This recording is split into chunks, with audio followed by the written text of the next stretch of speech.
Welcome back, everybody, to Spirit Plays more Spiral Knights. Before we begin, if you could please click the like button, subscribe if you want to see more in the future, join the Discord, hey, and let me know if when you get there what your role is. I kind of assign roles based on the game you play, or at least the game that brought you there, so we can kind of get to know you a little bit. Anyway, we're going to do some dreams and nightmares. Our Acheron has finally ascended, so we want to have enough radiance to actually make it worth it when we start jumping into the arcade and heating that sucker up. What is today? Today's Friday, so if you guys want to tune in tonight, it should be Friday anyway, to the stream, 8 to 10 Eastern Standard Time. I'm going to be doing some Neon Abyss, and then tomorrow Catacomb Kids. Dude, interactivity is amazing. These are the only two nights I can stream. I would love to do Spiral Nights, but it seems like Lego and Airbees, these guys are, oh my goodness, coffee, come on. Those guys are pretty consistent. I don't want to steal the airwaves from them. No need to split it any further than it is. And you could say, at least by today's standards, the content that I do deliver is kind of on the controversial side. Everyone tends to be flaming emotion. And I'm all about the reason, especially from a Judeo-Christian-centric worldview. So as far as popularity goes, you know, it's kind of lower on the tier scale, but that's okay. You don't have to be popular. In the words of Andrew Clavin, the truth will always exist.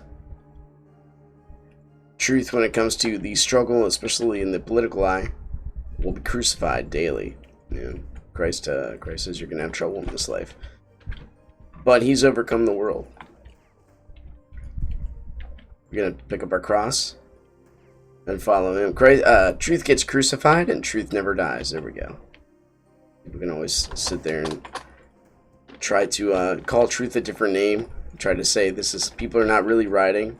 It's a mostly peaceful riot, you know. Just like I only beat my wife once a year. Otherwise, we have a pretty stable relationship. So, but then, you know, in the words of Anthony Flew, any argument that you can like throw back on itself is a bad one. So I try to do that when I play Devil's Advocate on still. I didn't reveal the loadout I have. That's okay. You gotta trust me. It's a decent one. Excuse me. Let's try switching our weapons. There we go. But the counter arguments, I guess. Let's go with the cop one, right? Yeah, the argument that you know, the whole George Floyd thing. Just because there's one racist person means you have a good cop force. No, that's not true. Well, we're going this way. Let's just do it. Usually I kind of try to skip the treasure rooms, but I could use some extra crowns. Baby Punch needs a new pair of shoes, right? Yeah, but the idea, especially in our political realm, that yeah, there is a right and a wrong and it's clearly seen, identified, and felt is not always true. Our emotions lie to us, especially when we want something to be true, and it isn't. What if what you thought was good was actually the worst thing on earth? Would you change your mind? Like, this is where the narrative, Michael Knowles, I gotta appreciate for this comment. If everything you knew to be dear and true was wrong, and your opinion does not match the current narrative, it is time to change your mind. Sorry. Your opinion does not match the truth or the statistics. Like, you know, the racial disparity. If all evidence points to the contrary, that it's not really, or if anything, we've gotten less racist. And let's see, the top 3 least racist countries in America. Countries in America, come on, brain, wake up. More coffee. Least countries in the world are Canada, Europe, and America. You can ask a lot of people that work in other countries. But odds are, if you're watching this, you'll probably agree with me. But I don't know. I don't live specifically in your area. I'm just saying in general. You know, generalities don't mean absolute truth. But it's, you know, statistically, generalities are what they are. People that have lived in foreign countries. Oh my gosh, Valiant, did you help me? That's craziness. They find their countries to be fairly racist, but America's, you know, there's ideas behind America that are, the whole thing is like you're an American. The idea that you're endowed by your creator with certain unalienable rights, that are our Constitution, right? endowed by our Creator. I think the Republican Party and our side has lost their way because they're starting to wear masks and start to conform to this progressive mindset. But that's deconstructionism. That's saying that you remove the authority and everything will get better, right? Let's get rid of the cops. People will just know to be good. I don't know how long it takes you to realize the absurdity of that statement. Yeah, sure. People just know to be good, and they'll make the right choice every time. Could I be? Oh, that was nice. Could I be? Pardon me. Devaluing my neighbor a little bit? Yeah, maybe. But just like I don't trust my 3-year-old to make the right decision all the time. She needs counsel. You think we change much as we get older? God looked at the world in Noah's time and said our hearts were constantly just made to do evil. He's like, he wept for our nation. And look, he cried so many tears he flooded the earth, it was ridiculous. No absolute pun intended. But, people are evil and they're fallen. And because of that, I think the Republican Party itself, as the conservativeness, right? The idea that we conserve values. That we get to a point, the peak and pinnacle of human government, human systems, rather. We get to that point, and that's the peak. What happens if you're at the peak? Well, if you go backwards, you fall down the mountain. If you go forwards, you also fall down the mountain. So we have nowhere to go but deconstructionism. Destroy the system. Nietzsche, I can't recommend enough. Nietzsche's a great person to read about this. I think it's I think it's Beyond Good and Evil. Both of his books are kind of like meandering tirades of stuff. But besides the blatant racism, he does argue a good point when it comes to the master slave race, and you could see this in the American political system specifically. You could see like the master slave race. What happens if there's no master slave race? What happens if you are not your identity? What happens if you are not your race?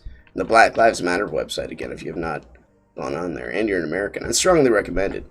They are Marxists. They say you cannot be defined as an individual. You must be defined as your race. This book, White Fragility, that came out, basically says you're all racist. White people are the actual evil. In so many words. And the ludicrousy of this stuff is just out of this world. And then you have people conforming to it. The whole Black Lives Matter movement is actually racism. And Marxism and communism. You have to be defined by your race. You're nothing but your race. It's absurd. There's no sacredness endowment by our Creator in that mindset. We're all just time plus matter plus chance. I mean, let's go get some stuff, dude. It's like free candy. It's extra precious moments of our lives we're wasting, though. Anyway, this moment of this political hour brought to you by FedEx Supply Chain and their giant cup of coffee. I'm not too fired up about this kind of stuff. I'm actually kind of a little bit elated because this Friday I get to go to the coffee shop. It's called the Hive. I can promote it, right? It's in Pennsylvania. Optional mask policy. My wife's coming with me this time because she, not everybody can wake up early. My usual response to that is like we make time for what's important to us. So you're telling me you'll wake up for a job at like 5 a.m., but you won't wake up to have a conversation about cultural issues. So what's more important to you? Well, obviously the capitalism is. And if you're fighting the system, you're saying capitalism is more important than rational thought. I don't know where to go from here. Help me out with this. Whoop, should have shielded there a little bit harder. Like, hit the button harder. There you go, brain. Anyway, got it, man. Jesus was highly political, but he didn't give an absolute set. He put it on the individual to figure it out himself. If you just had a government come in, that's laziness. To be perfectly honest with you, it reduces your self-discipline. It says you cannot control yourself. The whole point of Christ coming was to remove the paradigm of like we are born into bondage, and this you can find this in the Matrix. The whole philosophy is actually in the Matrix. That's why it's so popular. The reason this stuff kind of rings to us is because it's the message etched in history. I would say the Matrix was popular. Whoa, buddy, was because it borrowed a lot from the Christian message itself. So, and if that stuff is etched in history, The whole we need a savior mentality. Somebody will come and help us. Ah! Almost off myself. The whole redemption before sanctification, right? I can tell you this from the role of a black belt. Black belt, like when you... So there's no experience like DNA switch that just goes off. When you get your black belt, you take your test, then you are one. But you don't really get the confidence of it until you have lived it for a bit. I mean, everybody knows you. Everybody knows you are. I'm just gonna use this for a mix. I'm just scared. No. But that you don't get the confidence of like, you know, I can actually take people out until you start acting like it, start teaching, start, you know, living the role. Redemption comes before sanctification. So you have to get that from somewhere. If you're given it by another human being, it can be taken by another human being. You're an adult now. Well, someone else says your IQ test is too low to be an adult. You're actually not. You know, you just lost everything because of one person's opinion. Both you gained it and lost it based on someone's opinion. Your dignity has to come from somewhere else. That's transcendent. If it doesn't come from transcendence, doesn't come from a commonality, then we all are just time plus matter plus chance. We're all random. In this giant dream world we live in, and life is a giant absurd ball of chaos. We live, we're in pain, and then we die. Wow, that's a sorry. Sorry, then you have stories in like the Wall Street Journal, which say, not Wall Street Journal, I apologize. The New York Times, that say, if you believe in God, you actually don't treat this life as serious because you don't think this is the end. That's actually extremely absurd. If anything, you treat this life more maturely because you know you get judged based on this life. And even in pantheism and monotheism, like any kind of ism, right? Meanwhile, the other side of the political aisle, which says that you're nothing but your DNA, anything philia is trying to creep itself into the mix as being okay. Since sex is malleable, since people should be able to pursue their own interests, their own temporary pleasures, right, outside of the whole, then everything else can be malleable too. Like that logical reasoning etched into people's minds. This is how this gets into courts and becomes decisions. Like if you can argue one, you can argue the other. Bad logic. I mean, usually that's actually good logic. If you can do one, if you're granted one, and man says you can do this, and you're not appealing to an outside source, why isn't everything okay? It's the thing about atheism. The honest question every atheist has to ask is why is anything wrong with anything? You know, why even put limits on things? Why not just say everything's okay and we are just we should pursue our DNA interests and that's it. That's what life is. Bertrand Russell came to that conclusion. Never mind the fact that he was in vast pits of despair most of his life. Maybe not most of his life, but a good bit of it. Oh, you punk. Anyway. I'm still scared. Since we're scared, we choose to burn them with fire.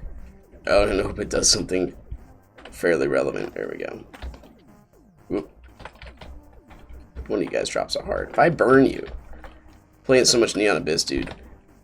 When you burn the crates, they drop money. I don't know how that works. If you shoot them, I guess the money does not get that's what I'm looking for. Furnace? I'm not sure. I'm not sure exactly how that works.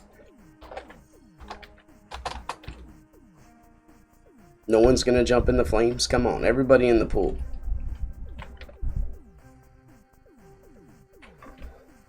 Anyway, there we go. That's so I like if I appreciate Asian guy. I know you commented before. Throw some opinions in there. Throw some in the comments. I love rebuttal statements. It gives good talking points for ourselves on Saturday because see, I invited 1, 2, 3, 4, 5. I invited a Muslim. There's 2 secularists. Well, rather, I wouldn't say secularists. I would say skeptics, right? They're willing to listen to me about the the guy said, it seemed like the guy's really into science. How could you possibly believe in Jesus? Evolution's disproved all that stuff. What do you think about creation? Like, well, actually, no, it hasn't. You just only hear one side of the evidence. You just never hear the other. There's actually fairly good evidence for creationism, and even if you're listening to that now in this video, I can just feel the skepticism flowing back in here, and that's okay. Oh no, I thought I was out of the blast zone of that giant's massive strike. That's okay. It's okay. Can't always be out of the blast zone. Oh, there we go. There's some damage bonus. Shoot right into the ether. I keep forgetting how, like, tough these lumbars are. Like, I honestly got, even though they're big targets, I'm like, the gremlins are the ones chasing me. You should take them down first, because they're the ones, like, once you get pinched in, they'll give you that stun combo blow, which we just experienced again. It's not our first dreams and nightmares. Didn't wrestle through it. But anyway, it brings good talking points. It helps me, because I'm all about conversation, using reason. And you can never use reason during a protest. The mob will turn and rend you. That's how people work. You never apologize to the mob. The mob will say, I don't care. We're going to kill you anyway. See, we were right. He is apologizing. There's no reason with a mob. If you, like, this is a politician's, I wouldn't say worst nightmare, but it's kind of obvious, I think, to any person in the political realm. Like, if a giant mob is chasing you, you don't say, okay, you're like the governor for Portland went out to the rioters to say, look, I'm one of you. Dude, they're rioting against you. What are you doing? Like, you think they're not going to just turn and rend you and destroy you? Look, I'm a rioter. I'm appealing to you. Please vote for me. No. The video that showed him on there, they were a whole bunch of expletives, like, screaming at him. Like, you're the person they're raging against, dude. If they're raising against the politicians on it, like, they're not going to come out and vote. This is what Bernie Sanders thing, right? So many people wanted to change, but they wanted to change so much and so radical, and they're so into their devices, and they're lazy, and they're young. And so I'm not saying young people are lazy. I'm just saying, like, this is not your whole viewpoint is just pure emotion. It's not reason. You need reason to win an election, I think. But then I say that, and I'm like, well, maybe not. Maybe people use reason, like I use weird aim with a baseball bat when I'm trying to hit someone in the head. Like, I guess I technically did use reason, but not really. I guess maybe a more thorough, studied reason when you think of history. I'm gonna grab that book again, dude. I gotta read my old book on philosophy, the philosophy of history. So I think it's right out the Epistemology section, which is just so freaking brilliant. Books written in like the 50s and 40s. It didn't have too much of an agenda to push. Don't jump up there, cat. It's not the time. You do this every time. I get into a thought. You start headbutting me with love. You're gonna have to wait. That's my mouse hand. You can't lay on that. I guess you can. That's fine. Can't pause this game. Every other game I play, I think I can pause every other game I play except this one. And he comes to me during this one more times than not. Alright, we're in trouble. This might be bad. Oh my gosh, shield. Let's keep shooting. Get that heart. Oh, we don't need a heart. We're not that bad. Okay. We still have another extra hit buffer. It's just that poison, man. It's so lethal. So our moment of silence while we navigate our way through the fire and the flames. You know, every so often I'll at work I'll kick on my album Age of Unreason, Bad Religion, sitting there. It's from an atheist perspective, railing on Trump and mostly the political right, I would say. That was very dangerous. I could even hit. Mostly the political right, and saying that's the unreasonable part. Meanwhile, progressivism wants us to destroy every institution, and Bad Religion itself is, I believe, is evolutionary anarchist or something like that. Something to the point of, like, you know, what are you raging against? Well, we've hit we hit the peak of human civilization, right? Is really moving forward. Destructionism. Is that the way we want to define ourselves now? Cat, you're like half resting a paw on my hand. It's so adorable. Why couldn't I shield there? It was weird. It's so adorable. Oh my gosh. You guys all want a piece of me? Cat. Oh my gosh, cat. They do want to piece me. I might be going down here. I might be going down. Yep. Alright, cat. Thank you for the distraction. Yeah, I can't see through you. I can kind of make it through the rest of the things. Let me situate you. Get on my lap. I'm going to love you so hard and you're going to regret it. That's a threat. You're going to be missing fur. I'm going to give you so many pets. Please sit. Good cat. Yep, keep nuzzling that hand. There we are. Oh, yeah. Sorry, Monk's not ready. Both my pets, virtual and real, they're having issues. Got him. Ladies and gentlemen, we got him.